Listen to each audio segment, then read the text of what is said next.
Well, today I am in the kitchen because I want to share with you how our family stays frugal and on a budget in the kitchen, whether that be grocery shopping, appliances, meals, whatever that encompasses. Just ways that I have thought of that we as a family of almost 6 stays on a budget.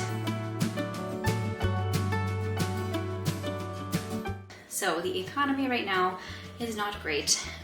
Prices are way more expensive.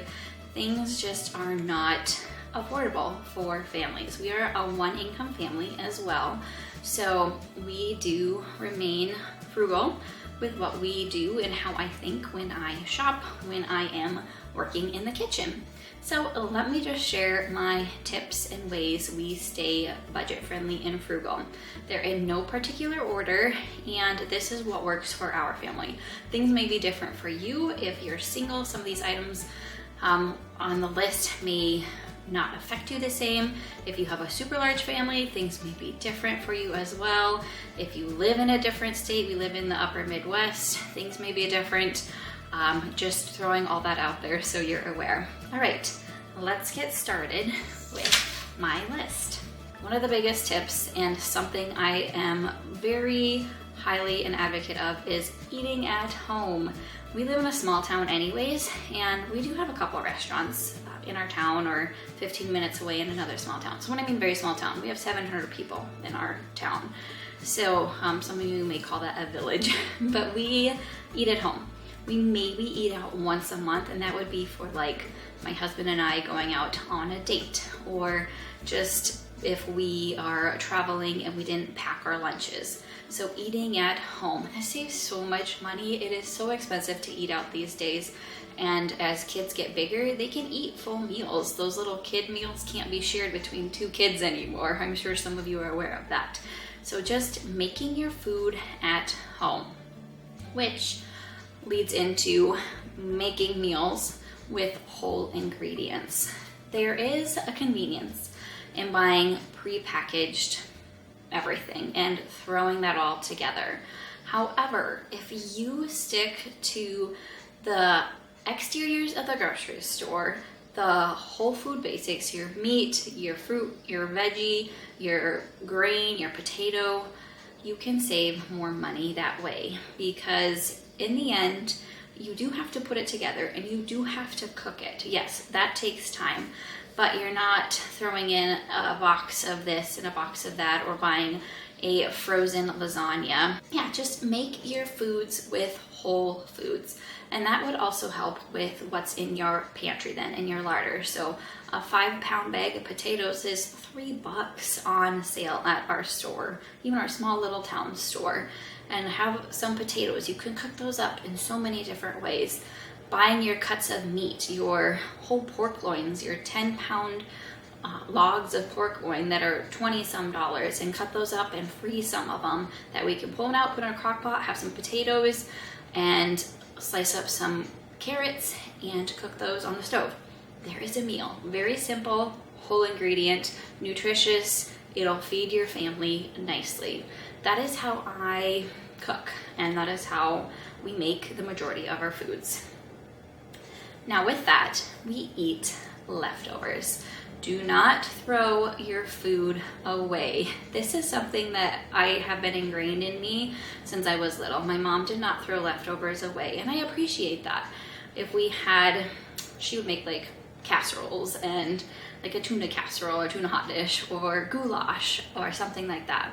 We would have that for an evening meal, our supper meal, and then at lunch the next day our whole family would eat that together. Even if we were in school, I got to come home for lunch from school because I lived in a really small town then too, but we would all eat that for lunch the next day. That way it wasn't wasted. Or if we didn't eat it at lunch, we would eat it a couple nights later as a whole family. So don't throw those leftovers away. Or if you don't want to eat it the next couple days, freeze it. A lot of meals can be frozen. For instance, I just cooked a 10-15 pound pork butt to make Cuban bowls, if you've ever had those. And then we had pork tacos the following day, and then we ate it as leftovers as pork tacos or Cuban bowl option the following day. And I froze some, so it was such a large amount of meat that it worked so well to have multiple meals, and we ate the leftovers and we didn't waste. So cooking with what you have. If a recipe calls for ingredients you don't have, see if you have a substitute. Sometimes ingredients can be swapped or flip-flop. Yogurt for sour cream, or yogurt for mayonnaise, or different herbs. Don't go buy special spices that you only use once in that recipe that you know will go bad in your fridge. Make those substitutions work if you can, because that will save you money and trips and time to a store and keep you more on a budget. And also just check your pantry with what you have before you go shopping.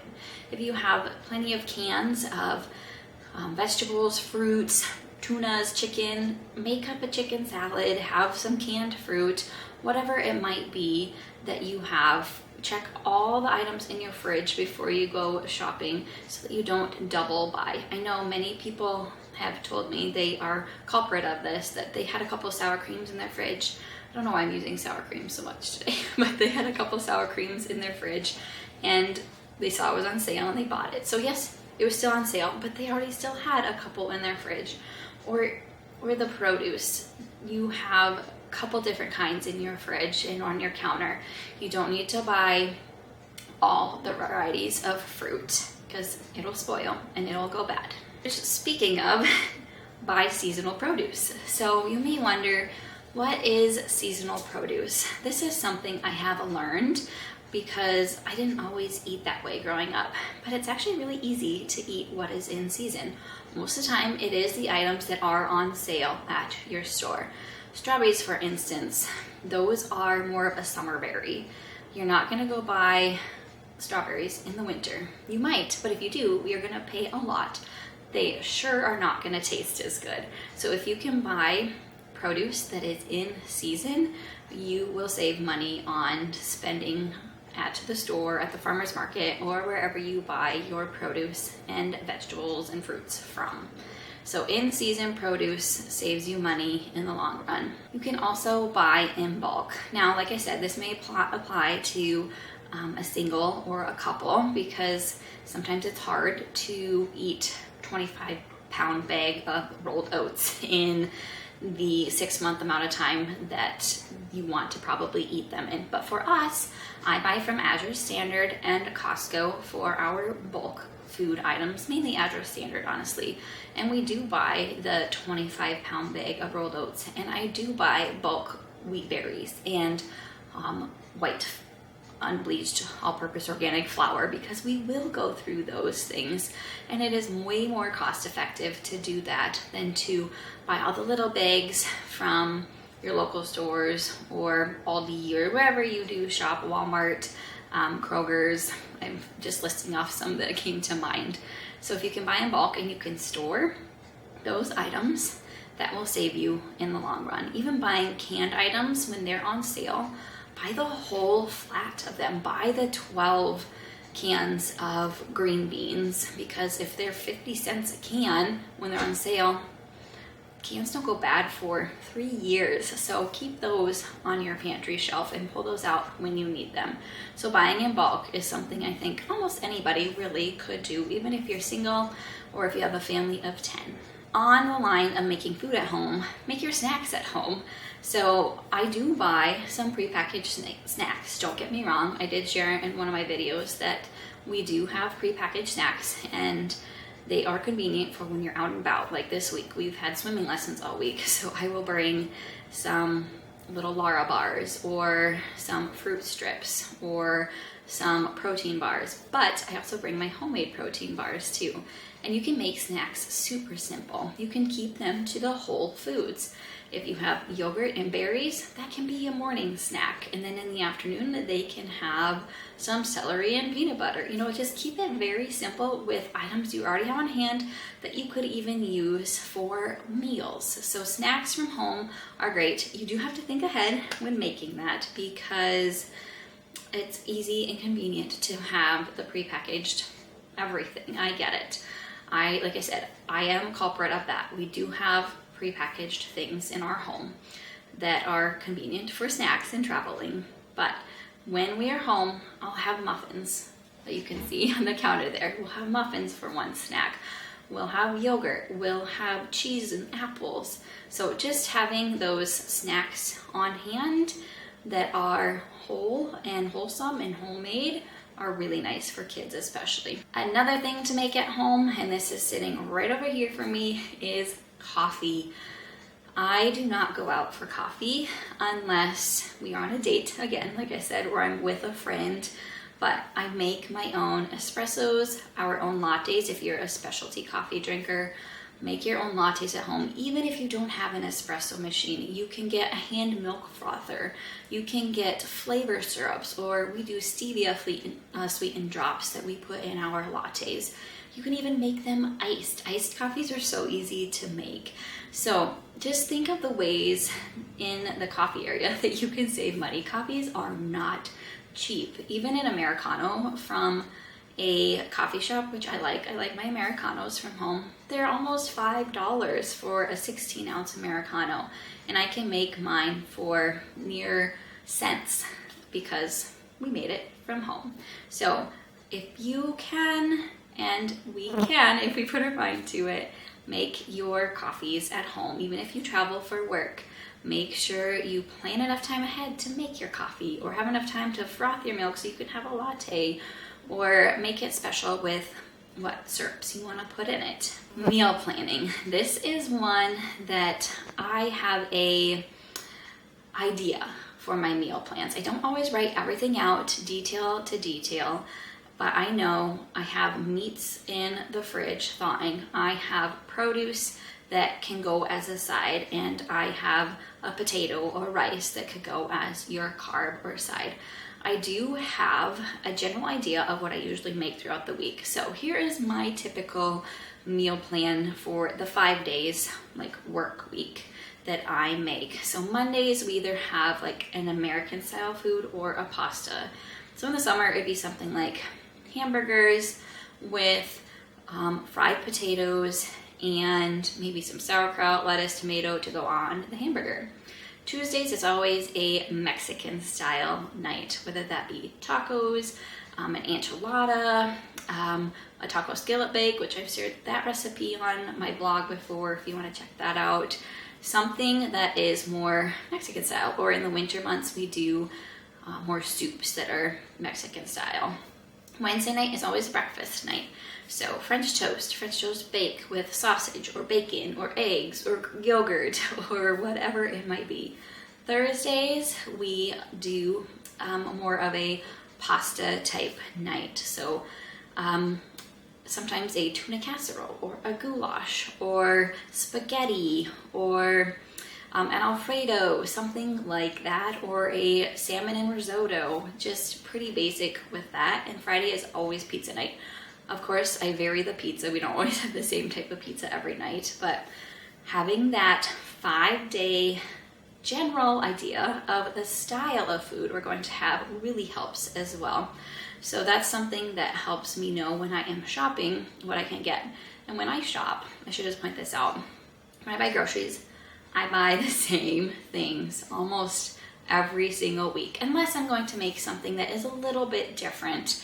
But we typically buy similar groceries, and I just change up what I make with sauces or a side or something like that. That's why I said when you make meals, do it simply, because that will save you money and time as well. All right, last but not least, because I said these are in no particular order, is to don't buy all the trending gadgets and appliances. We have pretty minimal amount of appliances, I would say, for our home. The two that we use a lot for meals are the Instant Pot and slow cooker, and of course our oven. That's an appliance we use quite often. I do not have an air fryer. I don't have a rice cooker. I guess I do have a waffle maker, because for breakfast Wednesday nights we do make waffles probably at least once to twice a month. But yeah, you don't need to buy all the gadgets and appliances for every little thing that might need to be cooked. I have not jumped on the air fryer bandwagon yet. I do know people love them, and if you have them and use them multiple times a week, good for you, because you are being thoughtful and frugal with using that appliance. And I know they're quick too, but that's just something. I use my oven for fries or baked chicken or things like that. But all those extra appliances, even simple little appliances like, oh, I can't really think right now. I guess like an avocado holder or an herb scissor cutter. I just drop those up on my cutting board. I hold my avocado in my glass storage containers. So little things like that that may seem small and not cost a lot can add up if you just have them in your home. And besides, that adds extra clutter to your house. Which, if you missed, I did share my organized small home tour, my 950 square foot home as a family of almost 6, either last video or a couple videos ago. I'm not sure when this one is coming out, so don't forget to check that out to see how my home is organized and arranged for our family of almost 6. Anyways, I hope this list was helpful. I literally wrote it out on a piece of paper, and I think I shared 10. I think I shared 10 ways to be more frugal in the kitchen and with groceries and to stay on a budget.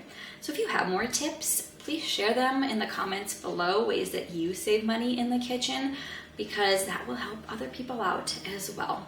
So hopefully this helps you all just kind of think about where you're at with buying groceries, meal planning, staying on a budget, what you spend in the kitchen. Well, friends, with that, I hope you have a blessed and wonderful day.